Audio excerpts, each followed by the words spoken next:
paraissait facile. Et on s'est projeté très vite de l'autre côté. Avec un petit peu, Philippe, les hommes de base de J.D. Jackson. Puisque lors de la victoire à Nanterre, ils étaient 7 à jouer, dont 4 à plus de 30 minutes. Donc derrière, ça reste des rotations resserrées, mais souvent les joueurs, ils aiment bien ça aussi, situation. Ike Udano a ouvert le compteur strasbourgeois pour la soirée. Nikolic, il y aura des duels à l'intérieur aussi. Nanterre a joué il y a une semaine quasiment, la Gravelines a joué il y a une semaine à Nanterre, alors que la SIG revient tout juste d'un déplacement à Villeurbanne, et c'était à peine 48 heures. C'est-à-dire qu'on n'a pas le temps non plus, Philippe, de faire beaucoup de travail vraiment spécifique. On fait une séance vidéo, un entraînement sur le parquet et basta. Les entraînements sont forcément dosés, et puis il y a beaucoup de récupération après le match de Villeurbanne de toute façon. Et quand on sait que J.D. Jackson c'est un coach d'expérience, je pense qu'il a vraiment pu avoir des discussions longues et approfondies avec certains et amener vraiment déjà sa patte au collectif. Si ça pouvait être un match avec beaucoup de points, un beau match d'attaque, ça serait pas mal aussi. Allez, pour le public. Bon, les coachs ils aiment un peu moins souvent les gros matchs d'attaque. Il peut y avoir des matchs d'attaque où ça défend. JB Yalamène côté Strasbourg qui aura certainement un petit peu plus de responsabilité forcément à ce poste. Avec Chris Richard sur le banc, mais avec Brandon Jefferson sur le flanc. Brandon Jefferson qu'on peut espérer revoir. Et le deuxième. Que Yanis Morin est blessé, donc il risquera sûrement de faire une pige sur le poste 5 par moment. Comme là d'ailleurs. Et le bon travail de ce jour à surveiller comme le lit sur le feu Brante Weber.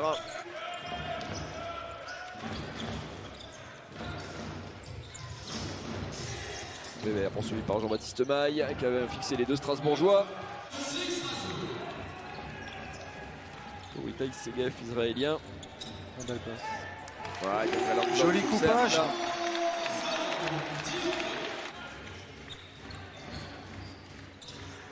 Richard le voilà pour servir Wayne Wright justement. Et Léo Cavalière dans le cercle. Qui est présent sous le cercle. Et deux belles passes. Entrée, il a fait une faute. Et ressorti. Bim, sanction. Bien joué. Alors, on voit Papsi qui défend sur Bonzi maintenant. Et en zone démarquée, un bon appel et le panier à 2 points également. Compliqué pour Gravelines qui a vraiment du mal à trouver des solutions. Qui a très peu shooté. Et le contre de Léo Cavalière. Toujours un petit peu compliqué, ça manque de fluidité véritablement les mouvements d'attaque côté maritime. Avec un shoot compliqué mais avec beaucoup de talent, évidemment il le met, mais surtout quand on rejoint une équipe pour une période aussi courte où il va falloir s'intégrer sur le terrain et en dehors. Après c'est plus facile d'intégrer une équipe qui gagne et qui est dans le haut de tableau, puis la classe du joueur. C'est très propre, c'est vraiment très propre parce que produit des Strasbourgeois pour l'instant, et lui c'est un diable. Brante Weber c'est du talent aussi. 10 points déjà pour lui. Ouais, et c'est aussi un aveu de faiblesse quelque part, on le disait. Joli. Chris Richard qui est parti pour nous faire un petit festival là. Et boucler la saison et arriver ensuite en bonne santé, je dirais, pour pouvoir disputer tous ces matchs. Et au complet, c'est vrai que ça fait beaucoup de paramètres, beaucoup de matchs encore. Et sorti un bon match à Nanterre également. Léo Cavalière trop long. Le rebond et la faute pour Bonzi Colson. Un beau raté pour un beau rebond. Ils sont là mais qui s'en vont et puis qui reviennent. Allez, Léo Cavalière pour nous mettre du rythme. Et Bonzi Colson pour la finition sous le cercle. Bonzi Colson qui travaille et qui perd ce ballon. Weber qui lui a subtilisé. Est-ce qu'il va y aller tout seul, l'américain? Et il a une main, lui, il n'y a pas de doute.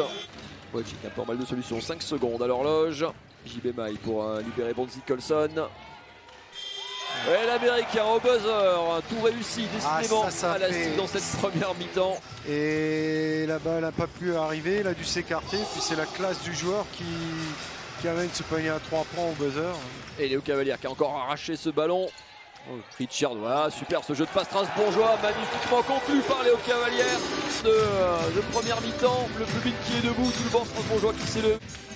Eh ben ouais, Maïs il voulait ouvrir la porte et il préfère ressortir ce ballon, 5 secondes.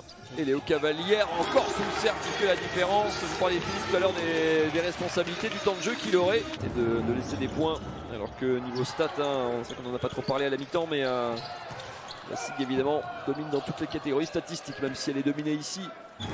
Avec toujours à peu près les mêmes côté Gravelines.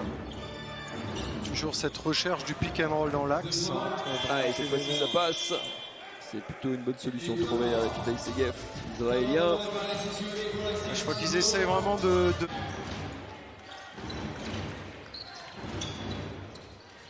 Des bonnes solutions trouvées à l'intérieur, c'est propre là aussi. Morancy 2 points de plus. Ça fait 9 points déjà inscrits dans cette ce troisième quart-temps. Ça circule un peu mieux côté Gravelines avec la très bonne finition sous le cercle. Switch longue distance. Gravelines n'a pas marqué à 3 points en première mi-temps. Et je crois que c'est d'ailleurs toujours pas le cas. Il y a 0 sur 4. Ça fait très peu de shoots. Belle passe. 4 shoots à 3 points pris seulement en 20 minutes. On le revoit.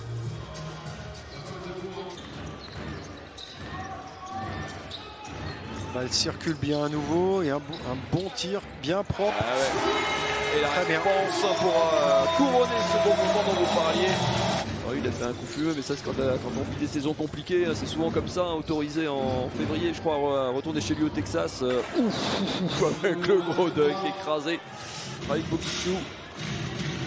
Avec Corey Davis qui part pour raison. Très bien. Allez, Davis justement. Ouais, essayer de ramener un petit peu son équipe à l'approche du buzzer. 6 sur 16 pour le moment à 3 points du côté de la SIG. Ouais, mais après un très gros premier quart qui fausse un petit peu les stats. Voilà, ça remonte la moyenne. On était à 3 sur 5 dans le premier. C'est ça. La SIG avait assez largement dominé au rebond jusqu'à présent, en tout cas en première période. Chou qui travaille. Qui doit sortir ce ballon, pas petit bâché par l'énergie de Francis Colson, toujours aussi généreux. Ça lui a peut-être fait du bien de s'extérioriser. Colson ouvert, il a le temps. Ah, Décidément. Et celui-là, il passera pas. Possession Gravelines. Avec la faute. Les 800 personnes présentes dans les gradins ce soir. Le petit supplément d'énergie pour les Strasbourgeois. Voilà. Le panier et la faute pour Jean-Baptiste Maille. Ça fait du bien. joli flotteur.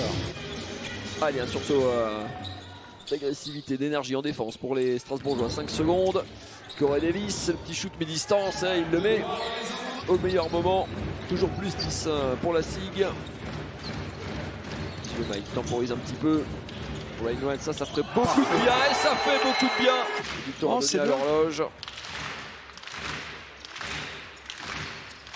Et le public d'Uranus en rythme et Léo Cavalière. Vous voyez les points de Cavalière. En voilà. Et des beaux. Joli dunk pour terminer. Voilà. Allez, pour mettre des...